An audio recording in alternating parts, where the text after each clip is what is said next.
No weapon that is formed against you will succeed, and every tongue that rises against you in judgment you will condemn. This is the heritage of the servant of the Lord, and this is the vindication from me, says the Lord. जितने हथियार तेरे हानि के लिए बनाए जाएं, उनमें से कोई सफल ना होगा, और जितने लोग मुद्दई होकर तुझ पर नालिश करें, उन सबों से तू जीत जाएगा। यहोवा के दासों का यही भाग होगा, और वह मेरे ही कारण धर्मी ठहरेंगे। यहोवा की यही वाणी है। आज के इस दिन के लिए, वचन के लिए, समय के लिए परमेश्वर हम तेरा धन्यवाद करते हैं। परमेश्वर, मनुष्य का चुनाव आज और कल अपने खुद के कंसर्न में भी गलत हो सकता है। मनुष्य का डिसीजन आज बनाए हुए या कल के बेस पर आज लिया हुआ डिसीजन भी गलत हो सकता है। आज कल के आधार पर आने वाले कल के लिए आज का लिया हुआ प्रिकॉशन भी कल गलत हो सकता है। बट परमेश्वर, तेरा डिसीजन और तेरा कंसर्न हमारे लिए कभी गलत नहीं होता, क्योंकि तू आज भी वही है, तू कल भी वही था और आने वाले दिन में भी तू वही है। तू हमसे प्रेम रखने वाला परमेश्वर है, तू रचता परमेश्वर है, तू सामर्थ्य परमेश्वर है, और आदि से अंत की बातों को बोलने और जानने वाला परमेश्वर है, और सभी बातों का नियंत्रण भी तेरे ही हाथ में है। तुझे पता है पिता परमेश्वर, जिस तरह वचन बोलता है कि तू नाम लेकर एक एक तारा को पुकारता है, वो है तेरा माइटीनेस परमेश्वर। पृथ्वी में कोई एक पत्ता भी तेरे परमेश्वर इजाज़त के बिना नहीं गिरता है, या तू उसे नहीं जानता है। ये है तेरा महिमामय परमेश्वर। अगर हम पढ़ते हैं कि आकाश को तंबू की तरह खींचने वाला परमेश्वर, अपने मुख से पूरे ब्रह्मांड की रचना करने वाला परमेश्वर, हमारे जीवन में श्वास को फूंकने वाला परमेश्वर, हमसे प्रेम रखने वाला परमेश्वर, हमें सुरक्षा में रखने वाला परमेश्वर, और हमारे लिए अपने बिगॉटेन सन को देकर अपने धार्मिकता और अपने साम्राज्य में जोड़ने वाला परमेश्वर।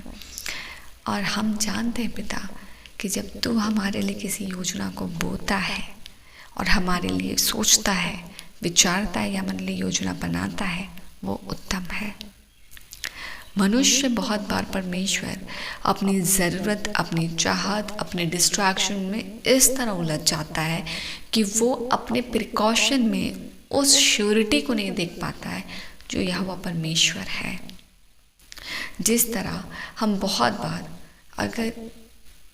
अगर परमेश्वर हम मनुष्य की क्षमता से सोचें, तो हम उस आधार और उस उत्तमता को नहीं देख पाएंगे जो परमेश्वर हमारे लिए रखते हैं।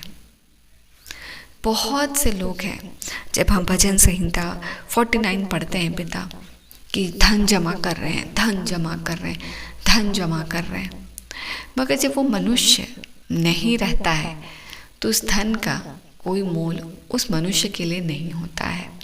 वो अपने पीछे छोड़े हुए भाई बहन या परिवार के सदस्यों के लिए वो धन छोड़ के चला जाता है, और जो ग्रेस, ऑनर उसको मृत्यु से पहले मिलता था, मृत्यु के आ जाने के बाद वो उसे नहीं मिलता है। वैसे ही परमेश्वर हमें जो दौड़ रहे हैं मनुष्य की लालसा का, ये नाशवान है, वो आज है और कल नहीं। और परमेश्वर, कितने लोग हैं जो आज दौड़ में दौड़ रहे हैं और आज वो शरीर को त्याग दिए हैं और उनके जीवन में सच्चाई नहीं आई है, और इसका अफसोस परमेश्वर आपको है। हम प्रार्थना करते हैं और हम धन्यवाद देते हैं सर्वप्रथम कि परमेश्वर तूने इस नए दिन को हमारे जीवन में दिया है, और इस बात की महत्वता को समझना बहुत ज़रूरी है कि आज मैं और आप इस नए दिन को देख पाते हैं परमेश्वर के साथ। ये सबसे बड़ा अनुग्रह है। शरीर है वो आज है, कल नहीं रहेगा। जो मिट्टी से आया वो मिट्टी में मिल जाएगा। हम कितने अपनों को विदाई दे देते हैं, कितने अपनों को विदाई देकर आ जाते हैं और हम अपने बैक टू शेड्यूल में हो जाते हैं। बट इस बात की महत्वपूर्णता को समझना कि आज कितने लोग हैं जो जा रहे हैं, मगर आज हम परमेश्वर में एक और नए दिन को देख पाते हैं। ये अनुग्रह है। हम भले चंगे हैं, यह अनुग्रह है, और हम आशीषित हैं कि वह हर दिन हमारी सुधि ले रहा है। परमेश्वर, हम तुझे धन्यवाद देते हैं। पर जो संसार और मनुष्य की लालसा है ना पिता, वो समुद्र के नाई उथल पुथल है, जो कभी स्थिर नहीं हो सकती। ना मनुष्य की इच्छा स्थिर हो सकती है और ना मनुष्य की मनसा। और वो समुद्र के लहरों के नाई पूरी उथल पुथल है, उसमें कहीं भी स्थिरता नहीं है। और जब आप उसमें डूबने लगते हैं तो आपको सहारे का ज़रूरत होता है। एंड वचन कहता है कि यहोवा हमारा चट्टान है।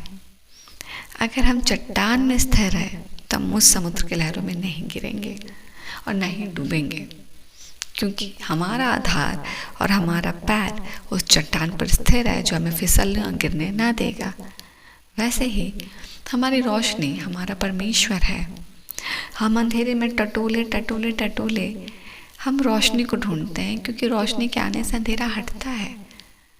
तो हम जब इस दो महत्वपूर्ण सच्चाई को जानते हैं, इसे हम अपने जीवन में लागू करना आवश्यक है कि हम अंधकार में अपने आप को टटोले या चीज़ों को टटोले, चीज़ों को फिगर आउट करें कि क्या, कैसे, क्यों, कब।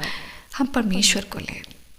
Let him take the decision what he has for you because he has the best plan for you. वो हमारे लिए अपनी उत्तम योजना को रखता है जो शांति की है, हानि की नहीं। वैसे ही मनुष्य की मनसा, मनुष्य की लालसा और संसारिकता में उस समुद्र के लहरों में डूबने और उसमें फंसने से बेटर है हम उस चट्टान पर स्थिर रहे, जिस पर घर बनाने से तूफान आने पे भी वो घर गिरता नहीं है। इसीलिए हर दिन इस बात का उत्साह रखें कि परमेश्वर इस नए दिन को आपको दिया है, आप आशीषित हैं। और यह नया दिन परमेश्वर में ब्लेसेड है, क्योंकि वो उत्तमता के साथ आपके लिए योजना को रखता है और वो आपसे बहुत प्रेम रखता है। और प्रेम और अनुग्रह के साथ वो उस धार्मिकता और उस औहदे को देता है जो हम नहीं कमाते हैं, बेटे और बेटियां का। और वो बेटे और बेटियां में परमेश्वर अपनी निकटता में हमें लिए चलता है और अपनी उत्तमता से भरता है। इसीलिए ये वचन के लिए परमेश्वर आपको धन्यवाद देते हैं, जो कहता है कि no weapon that is formed against you will succeed and every tongue that rise against you in judgment you will condemn. And this is the heritage of the servant of the Lord, and this is the vindication from me, says the Lord.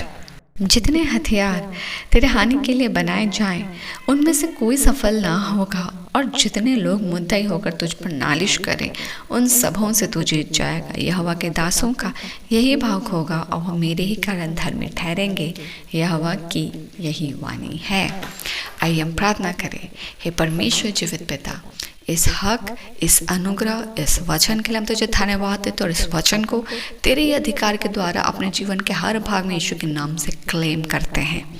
हम जिस भी जगह जूझ रहे हैं, चाहे मनशा में, कन्फ्यूजन, डाउट, डिज़ायर, परमेश्वर स्ट्रगल्स में, या फिर परमेश्वर किसी सिचुएशन में, रिलेशनशिप में, जॉब्स के जगलिंग में हम कहीं भी फंसे हुए हैं, चूजिंग ऑफ वेज में फंसे हुए, हम डाउट और कन्फ्यूजन में फंसे हुए, परमेश्वर में दाएं जाना बाएं जाना, वहाँ हम अटके हुए, हम ग्रोथ को नहीं ले पा रहे हैं, हम हील नहीं हो पा रहे हैं, हम परमेश्वर कॉन्फिडेंटली स्टेप नहीं ले पा रहे, हम आगे नहीं बढ़ पा रहे, हम बेड से नीचे नहीं उतर पा रहे। हम सब जगह परमेश्वर तेरे विक्ट्री के साथ इस वचन को डिक्लेयर करते हैं यीशु के नाम से, कि तू अपने लोगों के लिए एक ग्रेट हेरिटेज को रखता है, तो एक ग्रेट वायदे को रखता है, ग्रेट हक को रखता है, और उसके साथ आपके सारे बच्चे यीशु के नाम में ब्लेस हो जाए। कोई भी परमेश्वर ऐसा हथियार या ऐसा परमेश्वर क्षमता नहीं है जो आपके लोगों को दबा सके, क्योंकि उससे ऊपर भारी क्षमता रखने वाला हमारा यहोवा है, जो हमें इससे हटाकर डिलीवरेंस, पीस, विक्ट्री और फ्रीडम देता है। और उसका देना का भाग ज़्यादा उत्तम और ज़्यादा पावरफुल है, जिससे हम ब्लेसेड हैं। तो कंडेमनेशन, कन्फ्यूजन, डाउट, सिचुएशनशिप उस अधिकार, विक्ट्री और फ्रीडम के सामने कुछ नहीं है जो संसार का, और इसलिए हम इसे यीशु के नाम से खारिज करते हैं जो परमेश्वर की ओर से नहीं है, और हम परमेश्वर से भरे यही प्रार्थना करते हैं। आज के दिन तेरे हाथ में सौंपते हैं और तेरे अधिकार को मांगते हैं, तेरे फ्रूटफुलनेस में, तेरे सिक्योरिटी में, तेरे ब्लेसिंग्स में, तेरे सहभागिता में, तेरे नॉलेज में, तेरे विजडम में, तेरे अगुवाई में, तेरी चूजिंग वेज में हमारा जीवन आज आशीषित हो। हम ब्लेसेड रहे, हमारे परिवार के सदस्य आपके शरण में सुरक्षित और ब्लेसेड रहे। हर कोई व्यक्तिगत रीति से अपने घर से सुरक्षित जाए, यीशु के लहू में सभी काम होकर सुरक्षित लौटे और हमारे गवाह आपको महिमा मिले। हर उत्तमता से परमेश्वर तुझे महिमा मिले। धन्यवाद का भेंट चढ़ाते और इन सभी प्रार्थनाओं को मांगते पिता, अनुग्रह सुनिए, स्वर्ग राज्य में ग्रहण कीजिए यीशु के नाम से, आमीन।